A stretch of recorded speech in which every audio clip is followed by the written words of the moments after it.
గాలి మాటల రేవంత్ రెడ్డి గారు కట్టిన గాలి మేడ ఈ బడ్జెట్. రేవంత్ రెడ్డి గారు గాలి మేడలు కడుతుంటే బట్టి విక్రమార్క గారు ఇసుక మేడలు కడుతున్నారు. బట్టి గారు ఏదైనా కాస్త గట్టి బడ్జెట్ పెడతారనుకుంటే ఒట్టి బడ్జెటే పెట్టినాడు ఆయన. వాగ్దానాలేమో ఆకాశంలో, ప్రతిపాదనలేమో పాతాళంలో. అది ఈ బడ్జెట్ చూస్తే అనిపిస్తున్న పరిస్థితి. అంచనాలన్నీ అవాస్తవమే.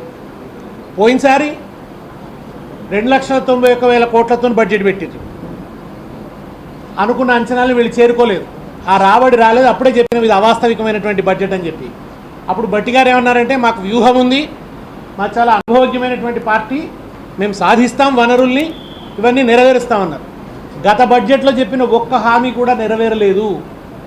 గత బడ్జెట్ హామీలన్నీ కూడా తుంగలో తొక్కపడ్డాయి.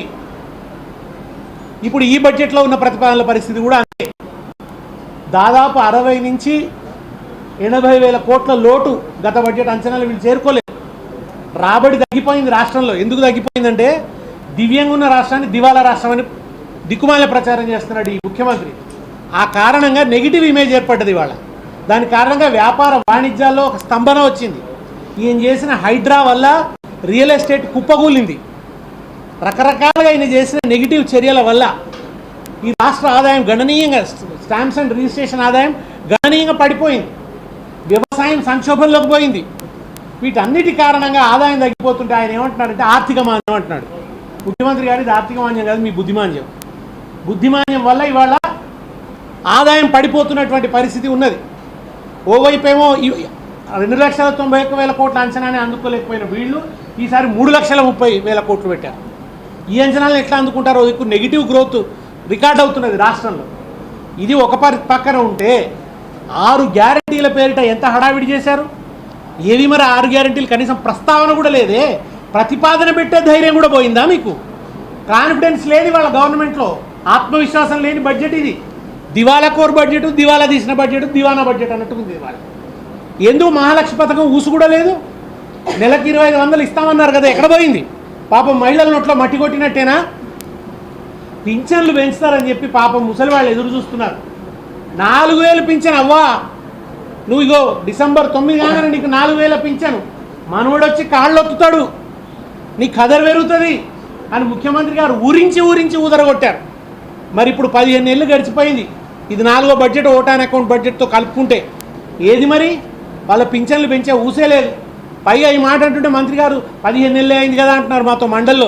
మీరు డిసెంబర్ 9నే చెప్పినారు, మేము 15 నెలల తర్వాత అడుగుతున్నాం. పింఛన్లు పెంచడం గురించిన మాట లేదు. నిరుద్యోగులను అయితే దారుణంగా దగా చేశారు. జాబ్ క్యాలెండర్ ఏదండి? జాబ్ క్యాలెండర్ ప్రస్తావన ఎక్కడుంది? నిరుద్యోగ భృతి ఏది? కొత్తగా ఉద్యోగాల నియామకాలకు సంబంధించిన ఏదైనా స్పష్టమైన ప్రకటన ఉందా? విద్యా భరోసా కార్డు ఏది? విద్యా భరోసా కార్డు ఇస్తామన్నారు కదా, 5 లక్షల రూపాయలు క్రెడిట్ కార్డు లాగా ఇస్తామని చెప్పారు కదా. మీ 6 గ్యారంటీలు ఇచ్చి అడుగుతున్నాం, మేము వేరే అడుగుతలేము. రైతు భరోసా, రైతు బంధు పథకం అత్యద్భుతమైనటువంటి పథకం. తెలంగాణ వ్యవసాయానికి జీవనాడిగా మారినటువంటి పథకం. దాన్ని జీవం తీసి పారేసిండు ఈయన. పథకాల ప్రాణాలు తీసేస్తే రైతులు పాపం తమ ప్రాణాలు తీసుకుంటున్నారు. ఇవాళ రైతుల పాలిట ఒక మృత్యువులాగా మారినాడు ఇవాళ రేవంత్ రెడ్డి. ఇవాళ ఏదండి రైతు భరోసాకు సంబంధించి దారుణమైనటువంటి పరిస్థితి ఉంది. ఇప్పటికీ దాని నియమ నిబంధనలు ఏందో అర్థం కాదు. ఎవరికి వేస్తున్నారో అర్థమవుతలేదు. ఎవరికి వేస్తున్నారో చాలామందికి ఇవాళ రైతు భరోసా రానే లేదు. రైతు బీమా ప్రీమియంలు కట్టడం లేదు. కౌలు రైతుకు కూడా మీరు రైతు భరోసా ఇస్తామన్నారు. ఆ ప్రస్తావన ఈ బడ్జెట్లో ఎందుకు లేదు? కౌలు రైతులకు రైతు భరోసా ఇవ్వరా? మరి అది స్పష్టం చేయండి. కౌలు రైతుకి ఇస్తామని చెప్పి అసలు రైతుకి ఎగ్గొట్టం, అసలు రైతుకి ఇస్తామని చెప్పి కౌలు రైతుకి ఎగ్గొట్టం అని చాలా కేటగారికల్గా చెప్పారు కదా ముఖ్యమంత్రి గారు. మరి ఆ ప్రస్తావన ఎందుకు లేదు? దాని గురించిన ప్రస్తావనే లేదు. ఎటువైపు చూసినా, ఏ వర్గం చూసినా బీసీలకు ఇస్తామన్న 20 లక్షల ప్రస్తావనే లేదు. కేసీఆర్ గారు ఇచ్చినటువంటి గొర్రెల పంపిణీని ఆపేశారు. చేప పిల్లలు వేయడం లేదు. ఇరిగేషన్ కూడా అసలు పాలమూరు ఎత్తిపోతల పూర్తి చేయడానికి సంబంధించినటువంటి స్పష్టమైనటువంటి హామీ లేదు. ఎటు చూసినా శుష్కప్రియాలు, శూన్యహస్తాలు తప్ప. ఇంతకుముందు కవిత గారు చెప్పినట్టు ప్రవచనాలు ఎక్కువ తప్ప ఏదో గాలి పోగేశారంతా. గాలి పోగేసి గత్తరలేపేటువంటి బడ్జెటే తప్ప రైతులు విషాహారం తిని బిడ్డలు చచ్చిపోతున్నారు. రెసిడెన్షియల్ స్కూల్స్కు బిల్డింగులు కడతామని చెప్పినారు గత బడ్జెట్లో. ఏది కనీసం మంచి తిండి కూడా పెట్టలేకపోతున్నటువంటి పరిస్థితి ఉన్నది. విద్యారంగానికి ఒక్క యూనివర్సిటీకి ఒక కేటాయింపు కనిపిస్తలేదు. ఉన్నత విద్యకు దారుణమైన పరిస్థితి, పాఠశాల విద్యకు దారుణమైనటువంటి పరిస్థితి. కనీసం ప్రతిపాదనలు చేసే సత్తా కూడా కోల్పోయినారంటే ఈ ప్రభుత్వం యొక్క మానసిక స్థితిని మనం అర్థం చేసుకోవచ్చు. ఇది పూర్తిగా దగాకోరు దగుల్బాజీ బడ్జెట్, ప్రజల్ని భయంకరమైనటువంటి నిరాశలోకి నెట్టారు. భవిష్యత్తు అంధకారమయంగా కనిపిస్తున్నది కాంగ్రెస్ పరిపాలనలో.